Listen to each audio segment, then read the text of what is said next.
Hello friends, मैं जन्मेजय और आज की वीडियो में बाल जूनियर क्लासेज में आपका स्वागत है। आज की वीडियो में मैं आपको बताने वाला हूं लोकतंत्र में समानता। यहां आप देख सकते हैं हेडिंग दिया है लोकतंत्र में समानता, यानी कि भारत एक लोकतांत्रिक देश है। लोकतंत्र में क्या समानता है, क्या अधिकार हमको मिला है, ये आज मैं वीडियो के माध्यम से आपको बताऊंगा। और ये सभी क्लास के बच्चों के लिए है, क्योंकि आपका अधिकार और हक सबको जानना चाहिए। तो इसके लिए मुख्य रूप से तो क्लास 7 के बच्चों को किताब में दिया है लोकतंत्र में समानता। ये 7वीं कक्षा की सोशल साइंस में दिया है, लेकिन ये 7वीं के साथ साथ 8वीं 9वीं 10वीं 11वीं 12वीं उसके अलावा जो भी पठन पाठन का काम कर रहे हैं, जो भी पढ़ाई से संबंधित जुड़े हुए हैं या जो भी कहीं भी लगे हुए हैं, उनको अपने अधिकार के बारे में, हक के बारे में जानना सबको आवश्यक है। तो आज मैं आपको लोकतंत्र की कुछ समानता के बारे में बताऊंगा। तो सबसे पहले जान लेंगे, भारत एक बहुत बड़ा लोकतांत्रिक देश है। विश्व का सबसे बड़ा लोकतांत्रिक देश भारत है।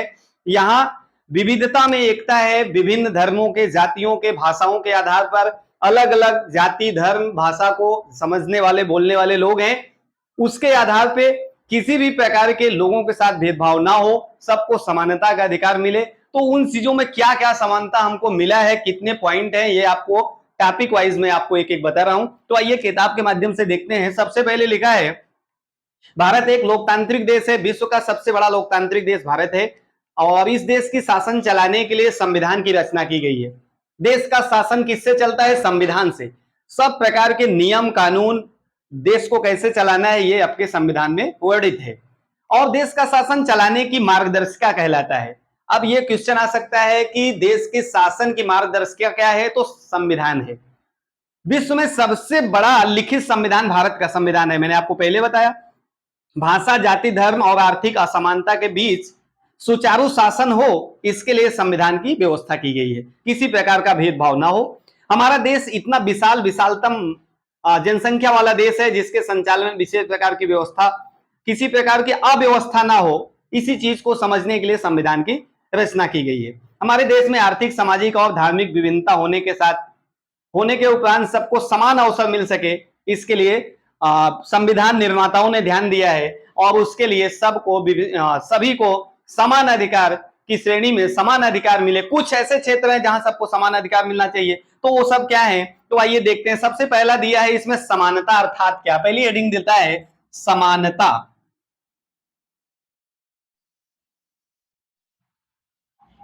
अर्थात क्या, माने समानता है क्या। आपको समानता मतलब गाइज आप समझ रहे होंगे कि सबको समान अधिकार मिलना। तो मैं एक छोटा सा उदाहरण आपको बताता हूं। जैसे मान लीजिए एक कंपटीशन हो रहा हो, एक दौड़ का कंपटीशन हो रहा हो, और एक व्यक्ति को बाइक दे दिया जाए, एक को मोटरसाइकिल दे दिया जाए, और एक निश्चित पॉइंट से और निश्चित पॉइंट पे पहुंचने की बात की जाए कि देखते हैं कौन पहले पहुंचता है। तो स्वाभाविक सी बात है, एक बाइक वाला पहले पहुंचेगा। तो ये असमानता है। क्योंकि समानता तब हुआ, दोनों को साइकिल दीजिए या दोनों को बाइसाइकिल दीजिए, दोनों को साइकिल या दोनों को मोटरसाइकिल देंगे तब समानता होगी। कहने का मतलब किसी भी कार्य को करने के लिए दोनों का होना, समान होना आवश्यक है, तब कंपटीशन होना, तब कंपटीशन होगा। तो वो कंपटीशन जो है अच्छा होगा। जो भी उसमें मेहनत के बल पे आगे निकलेगा वही समान होगा। तो ये समानता का अधिकार ये है कि मतलब हर व्यक्ति को हर क्षेत्र में समान अधिकार मिलना चाहिए। तो देखें इसमें दिया है कानून के आधार पे समानता। कानून के आधार पे कुछ समानता हमको दिया गया है, ये आप देख लेंगे। कानून के आधार पे समानता, कानून के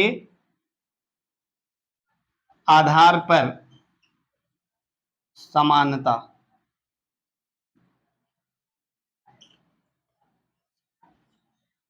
कानून के आधार पे समानता। तो गाइस सबको मालूम होना चाहिए कानून के आधार पे हमको 6 समानता दी गई है। नंबर 1 क्या है, पहला देख लेंगे। पहला दिया है विभिन्न धर्मों के व्यक्तियों में समानता। विभिन्न, पहले पूरा पॉइंट मैं लिख देता हूं, इसके बाद एक एक टॉपिक आपको ध्यान से इसको मैं समझा रहा हूं। विभिन्न धर्मों के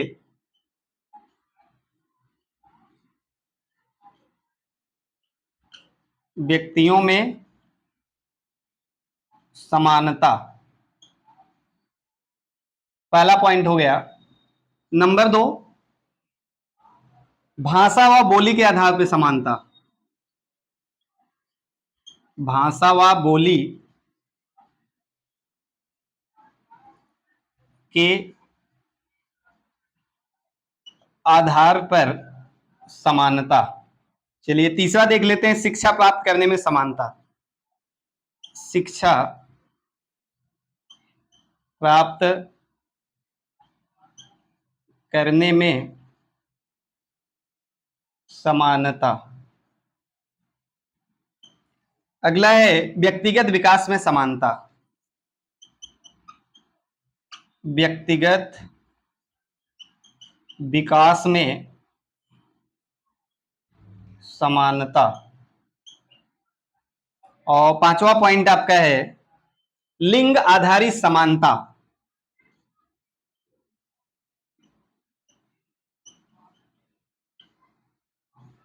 लिंग आधारित समानता। और छठा मैं इसी के आगे लिख देता हूं, नीचे हो सकता है नहीं दिखेगा, विचारों के अभिव्यक्ति में समानता। विचारों की अभिव्यक्ति में समानता। विचारों की अभिव्यक्ति में समानता। तो चलिए इसको देख लेते हैं, एक एक पॉइंट ध्यान से समझ लेंगे। पहली बात तो जितने लोग आप लोग देख रहे हैं और सभी क्लासों के बच्चों से मैं रिक्वेस्ट करना चाहूंगा कि ये चीजें हमेशा आपको ध्यान में रखनी चाहिए कि कानून के आधार पे हमको 6 महत्वपूर्ण समानता दी गई है। पहला है विभिन्न धर्मों के व्यक्तियों में समानता। ये क्या है इसको ध्यान से समझ लेंगे। जैसे भारत एक लोकतांत्रिक देश है, यहाँ विभिन्न धर्मों के लोग रहते हैं, हिंदू, मुस्लिम, सिख, ईसाई, पारसी, जैन, यहूदी, अलग अलग धर्मों को मानने वाले लोग हैं। तो भारत का संविधान हमको ये समानता देता है कि हम हर धर्मों को, हर धर्म के आधार पर अपना धर्म के त्योहार को, अपने धर्म को मनाने की पूरी स्वतंत्रता है।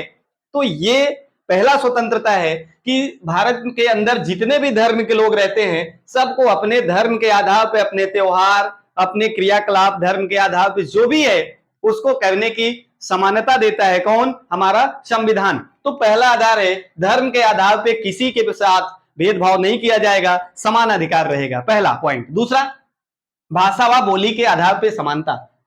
जैसे बहुत बड़ा लोकतांत्रिक देश है, अलग अलग क्षेत्र में अलग अलग प्रकार की बोलियां बोली जाती है, अलग अलग प्रकार की भाषाएं हैं।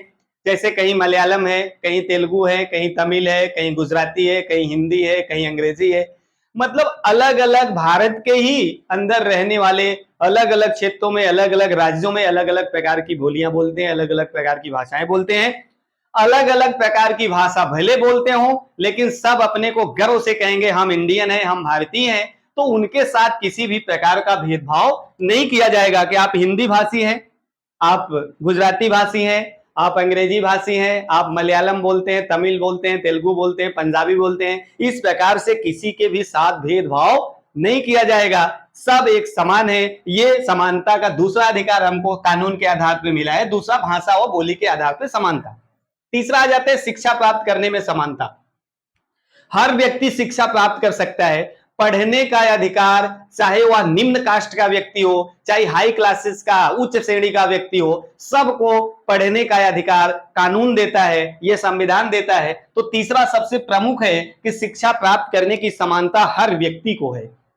और सरकार ने भी एक शानदार योजना कि क्लास मतलब 6 साल से लेकर 14 साल तक के बच्चों को फ्री एजुकेशन, मतलब फ्री शिक्षा प्रदान करती है 14 साल तक के बच्चों तक को। तो ये शिक्षा प्राप्त करने की समानता हर वर्ग को, हर जाति को, हर धर्म के बच्चों को दिया गया है। ये कानून के आधार पर समानता नंबर 3 है। चौथा आ जाते हैं व्यक्तिगत विकास में समानता। हर व्यक्ति अपना व्यक्तिगत विकास कर सकता है, झूठ फौरेब के बल पे नहीं, मेहनत के बल पे।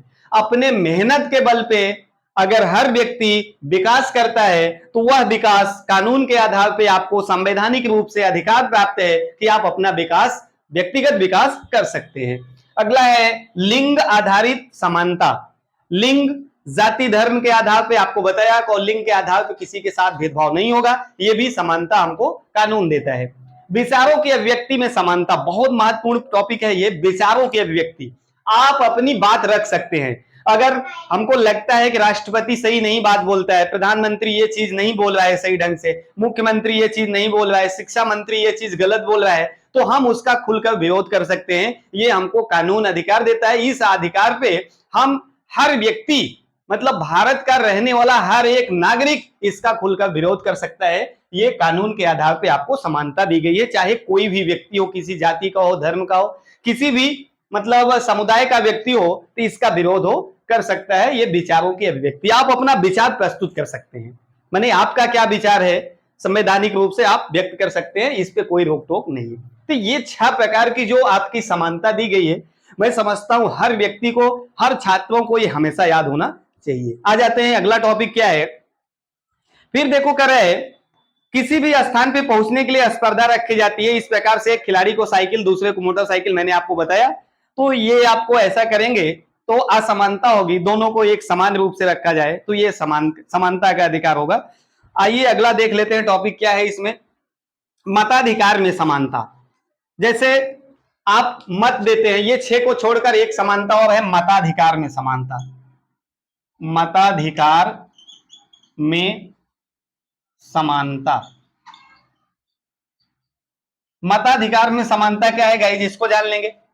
हर व्यक्ति को मत देने का अधिकार है, माने 18 साल से ऊपर का हर व्यक्ति भारत का नागरिक है। मतलब नागरिक तो सभी है, लेकिन मत देने का अधिकार 18 साल के बाद ही आपको मिलता है।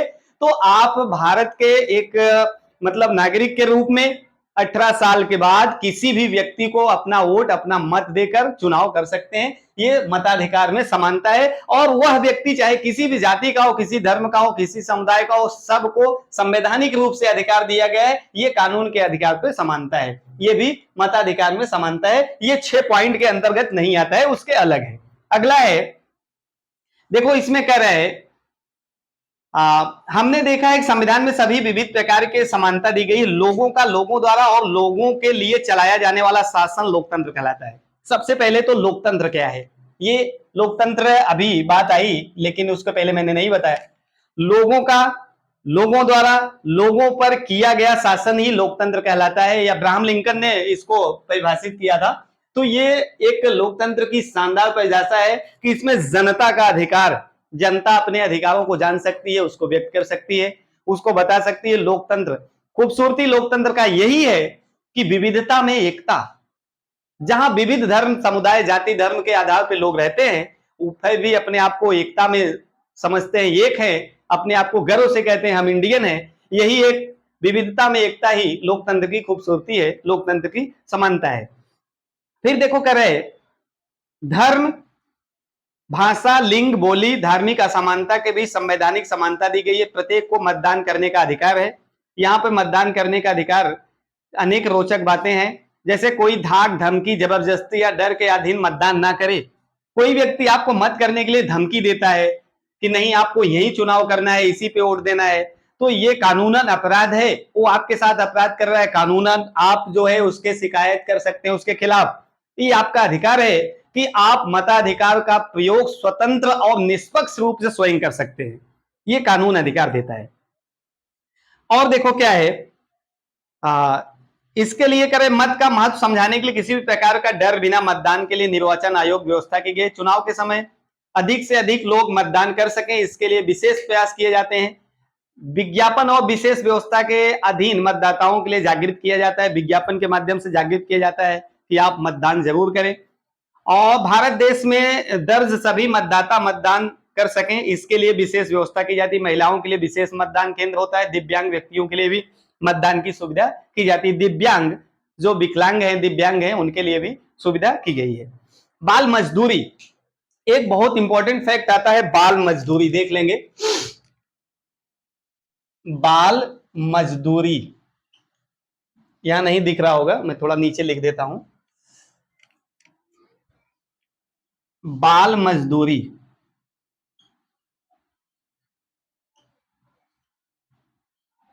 चौदह साल के नीचे के जो बच्चे हैं जिनको पढ़ने का अधिकार सरकार द्वारा दिया गया है, अगर कोई व्यक्ति इनसे मजदूरी कराता है, मान लीजिए कभी कभी ऐसा देखने को मिलता है कि दुकानों पे किसी प्रकार की दुकानें होती हैं, बच्चे छोटे छोटे जो 14 साल के नीचे के बच्चे हैं वो बर्तन धुलते हुए मिलते हैं, या वहां पे जो है उनको खाना परसते हुए, इस प्रकार से पैसे के मतलब अभाव में, आर्थिक तंगी के अभाव में पेरेंट्स भी बच्चों को भेज देते हैं। तो ये कानूनन अपराध है, जुर्म है। सरकार अगर इसके खिलाफ, अगर जैसे सरकार को मालूम हो गया तो उसके वह व्यक्ति जो उनको रखा हुआ है, काम करवा रहा है, जो उनसे काम ले रहा है, उसके खिलाफ एक्शन लिया जा सकता है। तो ये बाल मजदूरी इसको कहते हैं, जो 14 साल के नीचे के बच्चे कहीं काम कर रहे हैं। देखो इसमें लिखा है, समानता के संदर्भ में संविधान में कुछ बातों को स्पष्ट मार्गदर्शन दिया गया। ऐसे होने के उपरांत कई बार असमानता पाई जाती है, इसी समानता में बाल मजदूरी मुख्य है। बाल मजदूरी शिक्षा प्राप्त करने के लिए अधिकार का उल्लंघन माना जाता है।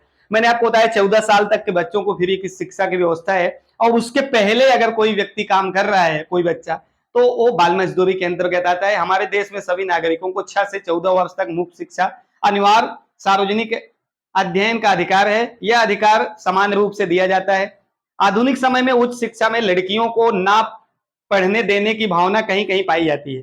देखो कह रहा है कि कहीं कहीं ऐसा होता है कि लड़कियों को ना पढ़ाने की, ऐसा लोगों की सोच होती है। लेकिन आज का 21वीं सदी का भारत चल रहा है, जहां पे बच्चे चांद पे पहुंच रहे हैं, वहां लड़कियां भी चांद पे पहुंच रही हैं, लड़कियां भी हर चीज कर सकती हैं। तो इस प्रकार से अधिकार संविधान हमको देता है, तो संविधान के आधार पर ये सारी चीजें होना चाहिए। और देखो कह रहे हैं कि मजदूरी करें तो बालकों को विद्यालय में पढ़ना हो, बालकों को विद्यालय में पढ़ना हो, उम्र में वे मजदूरी करें तो वह एक प्रकार का अपराध है। जो पढ़ने का उम्र है, उस उम्र में अगर वो किसी के यहाँ काम करते हैं तो ये एक अपराध माना जाता है। 14 वर्ष से छोटी उम्र के बालकों को मजदूरी पर रखना कानून के अधीन एक अपराध है। 14 साल से नीचे के बच्चों को अगर आप नौकरी में रखते हैं, कहीं काम कराते हैं, तो काम कराने वाला भी दोषी है, और काम जो व्यक्ति भेजा है, पेरेंट्स भी दोषी है, और जिसके यहाँ काम कर रहा है वो दोनों दोषी हैं। तो उसके खिलाफ एक्शन लिया जा सकता है। तो कहने का मतलब ये बाल मजदूरी में आता है, बाल मजदूरी नहीं करानी चाहिए। अगला है श्रम की मजदूरी। श्रम और मजदूरी क्या है? श्रम मजदूरी ये है, मैं आपको इसको बता देता हूं। श्रम मजदूरी ये है कि जैसे कहीं कहीं ये होता है समान काम बट समान मजदूरी नहीं। वही काम मैं करता हूं, 10,000 रुपए पाता हूं, और सेम वही काम कोई गर्ल्स करती है, कोई महिला करती है, उसको 5,000 रुपए दिया जाता है। तो ये असमानता है, श्रम की असमानता। माने मेहनत अगर उतना ही कर रहे हैं तो समान अधिकार है कि उतना ही उनको भी मिलना चाहिए। तो इस आधार पे अगर असमानता है तो वो भी नहीं होना चाहिए। ये दूसरा पॉइंट जो था, श्रम और मजदूरी, देख सकते हैं, मैं आपको पढ़ के बता देता हूं। एक समान कार्य के लिए पुरुष और महिलाओं को मजदूरी चुकाने में भेदभाव रखा जाता है। समान कार्य के लिए पुरुष और महिला के साथ भेदभाव किया जाता है। उनको कम पैसे मिलते हैं, उनको ज्यादा मिलते हैं। कम मजदूरी चुकानी पड़े, इसके लिए कई जगह बाल मजदूर भी रखे जाते हैं। बाल मजदूर रख लेंगे दुकान वाले, जिससे कि उनको कम पैसा देना पड़े। तो कई कार्यों में दिव्यांगों की मजदूरी करवाई जाती है। कहीं कहीं ऐसा देखा जाता है, दिव्यांग व्यक्ति जो होते हैं, जो हाथ पैर से विकलांग होते हैं, जो आंख से नहीं देख पाते हैं, उनसे भी मजदूरी कराई जाती है। उन्हें इस काम के लिए मजदूरी में खूब काम चुकाई जाती है, खूब कम चुकाई जाती है, मजदूरी भी खूब कम चुकाई जाती है। मतलब उनको मजदूरी भी बहुत कम मिलती है। लोकतंत्र में दिव्यांग व्यक्तियों का शोषण ना हो, इसके लिए भी उन्हें प्रशिक्षण देकर आत्मनिर्भर करने के लिए सरकार द्वारा अनेक योजनाएं लागू की जाती हैं। हमारे आसपास ऐसे दिव्यांग व्यक्ति हों तो उन्हें सहयोग देना हम सभी का कर्तव्य होता है। दिव्यांगों, स्त्रियों और छोटे बालकों को कम पैसे चुकाए जाते हैं, यह अन्याय है। तो आ जाइए लास्ट पॉइंट देखते हैं, लोकतंत्र में समानता। मैंने आपको बता दिया है लोकतंत्र में किस आधार पे हमारे साथ समानता होना चाहिए। और देखो यहां क्रम में दिया है नीचे कि महिलाओं को कम मजदूरी दें तो क्या करें। तो आप उसके शिकायत कर सकते हैं, उसके खिलाफ कुछ ऐसे कानून बनाए गए हैं जिसके अकॉर्डिंग आप जो है संविधान के अनुसार आप अपने हक अधिकार को ले सकते हैं। और व्यक्ति का आर्थिक शोषण हो तो क्या करें, तो उसके खिलाफ भी, व्यक्ति का आर्थिक शोषण ना हो, ये मैंने आपको यहाँ बताया है। उसके आधार भी कानून है, उसके आधार भी नियम है, उसके अकॉर्डिंग आप जो है जा सकते हैं, कोर्ट में जा सकते हैं, आपको उसका अधिकार मिलेगा। बाल मजदूरी दिखाई दे तो आपको क्या करना चाहिए, आपको सूचित करना चाहिए, और सरकार तक सूचना पहुंचे जिससे कि बाल मजदूरी ना होने पाए। बाल मजदूरी मतलब 14 साल तक के बच्चों को पढ़ाने का अधिकार है और उनको मजदूरी ना करने पाए, तो ये आपका भी फर्ज बनता है। दिव्यांग की सीट पर बस में कोई अन्य व्यक्ति बैठा हो और दिव्यांग व्यक्ति आ जाता है तो आपको स्वेच्छापूर्वक उसकी सीट छोड़ देना चाहिए, क्योंकि उसके लिए आरक्षित सीट है वो। असमानता एक चुनौती, असमानता एक चुनौती है। जैसे इसमें एक टॉपिक के माध्यम से क्या है कि दो गांव हैं और एक गांव है उसमें दो कुएं हैं। तो उस कुएं पे आधे लोगों को पहले से निर्धारित किया गया आपको वहां पानी पीना है, आधे लोगों को बताया गया आपको वहां पानी पीना है। संयोग बस ऐसा होता है, एक कुएं का पानी खत्म हो जाता है तो वहां के लोग जब उस पे पीने जाते हैं तो उनको मना किया जाता है। तो ये असमानता है। माने आपको जैसे निर्धारित किया गया है, चलिए वहां खत्म हो गया तो जितना भी बचा है उसमें सबको समान मिलेगा, समानता यही है। ये चीजें आपको यहां दिखाया गया है।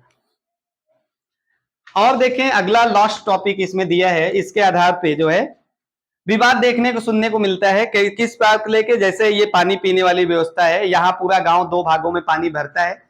समय बीतता गया, गांव के कुएं पे पानी समाप्त हो गया। अब आधे गांव के लोगों ने पानी भरने के लिए असुविधा उत्पन्न हुई, कुएं के पानी समाप्त हो गया। इस डर से किसी एक क्षेत्र के लोग दूसरे क्षेत्र में पानी को नहीं भरने देते हैं, या तो असमानता कहलाती है। ये मैंने आपको बता दिया है। और इसके साथ साथ कई बार गांव में या व्यक्तिगत अवसरों पर दूल्हे को घोड़े पर बैठाकर बारात निकालना, मंदिर या मस्जिद में लाउड स्पीकर बजाने से विवाद देखने को सुनने को मिलता है। ऐसी बातें समानता के सामने चुनौती है। मतलब ये समान अधिकार है, किसी को भी ये मना नहीं करना चाहिए। ऐसे अवसरों पर शांति बनी रहे, ऐसे प्रयत्न करने के लिए हमें समानता के भाव के साथ व्यवहार करना चाहिए। समाज में समरसता बनी रहे, उसके साथ सरकार खूब प्रयास कर रही है।